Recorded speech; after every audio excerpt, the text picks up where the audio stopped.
Sir, ഇത് closing ടൈമാണ്. ഹരിദാസ് തലയുയർത്തി നോക്കി. ബാറിലെ സപ്ലയർ പയ്യനാണ്. അവൻ്റെ മുഖത്ത് അക്ഷമ പ്രകടമാണ്. സമയം 9:30 ആയിരിക്കുന്നു. ഹരിദാസ് ചുറ്റും നോക്കി. ബാറിൽ താൻ മാത്രമേ ഉള്ളൂ. ബാക്കിയുള്ള മദ്യപാന്മാരെല്ലാം പോയി കഴിഞ്ഞിരിക്കുന്നു.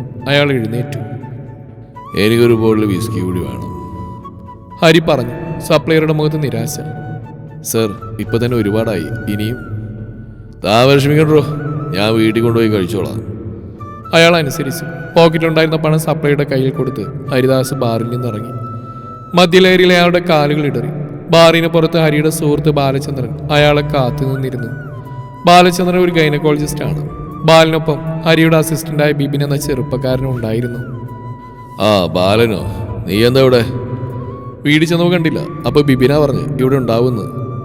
ഹരി ബിബിനെ ഒന്ന് തറപ്പിച്ചു നോക്കി. ബാലചന്ദ്രൻ കാറിന്റെ ഡോർ തുറന്നു. ഹരി മുൻസീറ്റിൽ അയാൾക്കൊപ്പം ഇരുന്നു.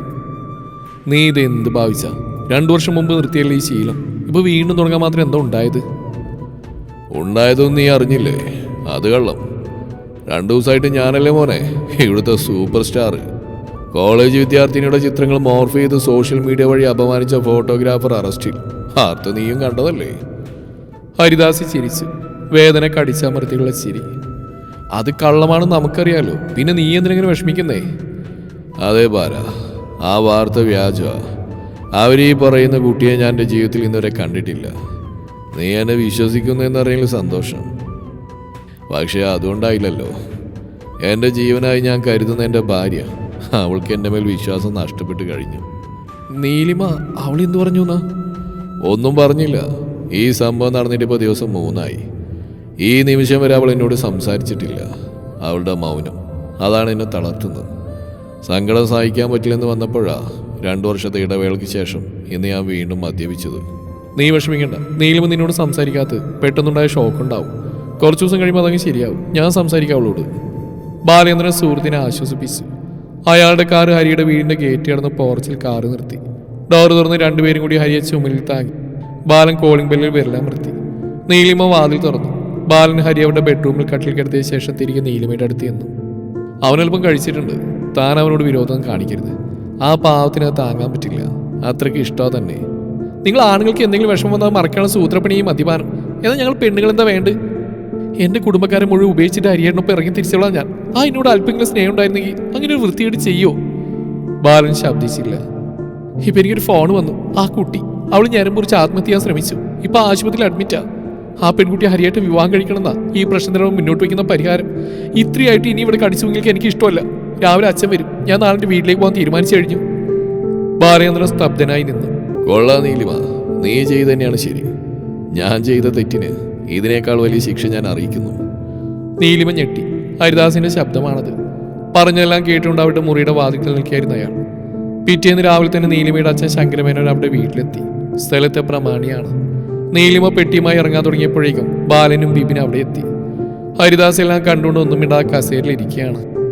ആ ചങ്ങാതിമാരെത്തിയല്ലോ, ഞാൻ ഇവിടുന്ന് ഇറങ്ങുക. ഇനി നിങ്ങൾക്ക് നിങ്ങളുടെ ഇഷ്ടം പോലെ എന്താണെന്ന് വെച്ചാൽ ആവാം. പെട്ടെന്ന് അഡ്വക്കേറ്റ് ശർമ്മ ഇവിടെ എത്തി. അയാൾ ശങ്കരമേനോന്റെ അടുത്ത സുഹൃത്തും കുടുംബ വക്കീലുമാണ്. വക്കീല് കൃത്യസമയത്ത് തന്നെ വന്നല്ലോ. അല്ലെങ്കിലും ഞങ്ങൾ വക്കീലന്മാരൊരിക്കലും വൈകാറില്ലല്ലോ മേനോ സാറേ. അവരിരുവരും ചിരിച്ചു. ശർമ്മ ഒരു കടലാസ് മേനോന്റെ കയ്യിൽ കൊടുത്തു. അയാൾ അതുമായി ഹരിയുടെ നേർക്ക് തിരിഞ്ഞു. മോളെ എന്നോടെല്ലാം പറഞ്ഞു. എന്തായാലും നീ ഇനി പുതിയ കല്യാണം കഴിക്കാൻ പോവല്ലേ, അപ്പൊ ഇവള് നിനക്കൊരു ഭാരാവും. അതുകൊണ്ട് എല്ലാം നേരായ വഴിക്ക് തന്നെ ആവട്ടെ. ഡിവോഴ്സ് പെറ്റീഷനാ, നീ ഇതിലൊരു ഒപ്പിട്ടാൽ മാത്രം മതി. ബാക്കി ഞാൻ നോക്കിക്കോളാം. അച്ഛന്റെ വാക്കുകൾ നീലിമയെ ഞെട്ടിച്ചു. അത്തരമൊരു നീക്കം അവൾ പ്രതീക്ഷിച്ചിരുന്നില്ല. ഒന്നുകൂടെ ആലോചിച്ചിട്ട് പോരെ? സ്വന്തം മകളുടെ ഭാവിയുടെ കാര്യമല്ലേ, എന്തിനീ എടുത്തിയാട്ടം? ബാലേന്ദ്രൻ ചോദിച്ചു. ഏടോ ഡോക്ടറെ, ഒന്നല്ല 1000 വട്ടം ആലോചിച്ച ശേഷം തന്നെയായി തീരുമാനം. ഇത് കുറച്ച് മുമ്പേ വേണ്ടിയിരുന്നു. എൻ്റെ മോൾക്കൊരു കുഞ്ഞിനെ കൊടുക്കാൻ പോലും കഴിവില്ലാത്തവനല്ലേ ഇവൻ. അതറിഞ്ഞ അന്ന് തന്നെ ഞാൻ ഇവളോട് പറഞ്ഞ ഈ ബന്ധം ഉപേക്ഷിക്കാൻ. അപ്പ അവൾക്ക് എൻ്റെ വാക്കുകളേക്കാൾ വലുത് ഹരിയേട്ടൻ്റെ സ്നേഹമായിരുന്നു. എന്നിട്ടിപ്പോൾ എന്തായി? അടുത്ത നിമിഷം ഡോക്ടർ ബാലേന്ദ്രൻ പൊട്ടിത്തെറിച്ചു. നിർത്തണം മിസ്റ്റർ, നിങ്ങൾ എന്താണ് ഈ പറയുന്നത്? ഈ ഇരിക്കുന്ന ഹരിയുണ്ടല്ലോ, അവൻ ഈ ജന്മം നിങ്ങളുടെ മകൾ കിട്ടിയ ഏറ്റവും വലിയ ഭാഗ്യമാ. ബാല വേണ്ട. ഹരി സുഹൃത്തിനെ തടയാൻ ശ്രമിച്ചു. വേണം, ഇവരിത് അറിയണം, അല്ലെങ്കിൽ ഇയാൾ ഇനിയും നിന്നെ കുത്തി നോവിക്കും. എല്ലാവരും അമ്പലം നിൽക്കെ ഡോക്ടർ ബാലേന്ദ്രൻ തുടർന്നു. ഞാൻ ഹരിയുടെ സുഹൃത്ത് മാത്രമല്ല, ഇവരെ ചികിത്സിച്ച ഡോക്ടർ കൂടിയാ. നിങ്ങൾ വിചാരിക്കുന്ന പോലെ ഇവർക്ക് കുട്ടികളുണ്ടാവാത്ത ഹരിയുടെ കുഴപ്പം കൊണ്ടൊന്നല്ല. തകരാറ് നിങ്ങളുടെ മകൾക്കാ. നീലിമ ഒരിക്കലും അമ്മയാവില്ല. അതിനുള്ള ഭാഗ്യം ദൈവം അവൾക്ക് വിധിച്ചിട്ടില്ല. നീലിമയുടെ കയ്യിൽ നിന്നും പെട്ടി താഴെ വീണു. കുഴപ്പം നീലിമയ്ക്കാണെന്ന് അറിഞ്ഞാ ഒരുപക്ഷെ അവൾ തന്നെ ഉപയോഗിച്ചു പോവുകയോ മറ്റൊരു വിവാഹത്തിന് നിർബന്ധിക്കുകയോ ചെയ്യുന്നു ഭയന്നിട്ടാ അവൻ നിങ്ങളോട് കള്ളം പറഞ്ഞ്. ബാലേന്ദ്രൻ മേനോന്റെ കയ്യിൽ നിന്ന് ഡിവോഴ്സ് പേപ്പർ വാങ്ങി സുഹൃത്തിന്റെ അടുത്ത് ചെന്നു. ഹരി, നിന്നെ മനസ്സിലാക്കാൻ കഴിയാത്തവരെ നിനക്കെന്തിനാടാ നീ ഇതിൽ ഒപ്പിട്ട് കൊടുത്തേക്ക്? അവരെന്തെങ്കിലും കാണിക്കട്ടെ, നിന്റെ സ്നേഹം അനുഭവിക്കാനുള്ള യോഗ ഇവൾക്കില്ലടാ. ഹരിദാസ് വിറക്കുന്ന കൈകളോടെ പേനെടുത്തു. അടുത്ത നിമിഷം നിന്നേൽപ്പിൽ താൻ ഇല്ലാതായിരുന്നെങ്കിലെന്ന് നീലിമയ്ക്ക് തോന്നി. അയാൾ ഒപ്പിടാൻ തയ്യാറായി. ഒരു നിമിഷം എല്ലാവരെയും ഞെട്ടിച്ചുകൊണ്ട് ബിപിൻ ഹരിദാസിന്റെ കാലിൽ വീണു. ഹരിയേട്ടനോട് പൊറുക്കണം, ആ ഫോട്ടോ അത് മോർഫ് ചെയ്ത് ഞാനാ. ഹരിദാസ് കസേരയിൽ നിന്ന് എഴുന്നേറ്റു. ആ കുട്ടി നമ്മുടെ സ്റ്റുഡിയോയിൽ 1-2 തവണ ഫോട്ടോ എടുക്കാൻ വന്നിരുന്നു. പക്ഷെ അന്നൊന്നും ഹരിയേട്ടൻ അവിടെ ഉണ്ടായിരുന്നില്ല. ഒരു ദിവസം ഞാൻ ആ കുട്ടിയോട് എനിക്ക് ഇഷ്ടമാണെന്നും കല്യാണം കഴിക്കാൻ ആഗ്രഹമുണ്ടെന്നും പറഞ്ഞു. നിന്നെപ്പോലെ ഒരു കരിമാക്കിനെ എനിക്ക് വേണ്ടെന്നാ അവൾ പറഞ്ഞു. ആ ദേഷ്യത്തിലാണ് ഞാൻ. പക്ഷെ ഇത് ഇത്രയേറെ പ്രശ്നങ്ങൾ ഉണ്ടാക്കുന്ന ഞാൻ ചിന്തിച്ചില്ല. നിന്നെ ഞാനൊരു ജോലിക്കാരനായിട്ടല്ല, അനിയനായിട്ടാണ് കണ്ട്. എന്നിട്ടും നീ... അത്രയും പറഞ്ഞ ഹരി അവന്റെ കരണത്തൊന്ന് പൊട്ടിച്ചു. അല്പസമയം കഴിഞ്ഞപ്പോൾ പോലീസ് അവിടെ എത്തി. ബിപിൻ അവരുടെ മുമ്പിൽ കുറ്റസമ്മതം നടത്തി. നിന്റെ ഒരു നിമിഷത്തെ എടുത്തിയാട്ടെ എത്ര ജീവിതങ്ങളെ ബാധിച്ചെന്ന് കണ്ടോടാ? SI രാജശേഖരൻ ബിപിനോട് ചോദിച്ചു. ശേഷം ഹരിയുടെ നേരെ തിരിഞ്ഞു. സോറി മിസ്റ്റർ ഹരിദാസ്, നിങ്ങൾക്ക് ഇതുവരെ ഉണ്ടായ എല്ലാ ബുദ്ധിമുട്ടുകൾക്കും ഞാൻ മാപ്പി ചോദിക്കുന്നു. ഇനി ഇവന്റെ കാര്യം ഞങ്ങൾ നോക്കിക്കോളാം. ഹോസ്പിറ്റലിൽ പോയി ആ കുട്ടികളുടെ മാതാപിതാക്കളെ നേരിക്കണ്ട് എല്ലാ സത്യങ്ങളും ഞാൻ തന്നെ അവരെ അറിയിക്കാം. SI ഉറപ്പ് നൽകി. പോലീസുകാർ വീട് വിട്ടുപോയപ്പോൾ നീലിമ ഹരിയുടെ അടുത്തേക്ക് ചെന്നു. അല്പനേരം അവർ നിശബ്ദരായി പരസ്പരം നോക്കി നിന്നു. ശേഷം നിറകണ്ണുകളോടെ അവൾ ഭർത്താവിന്റെ മാറിലേക്ക് ചാഞ്ഞു.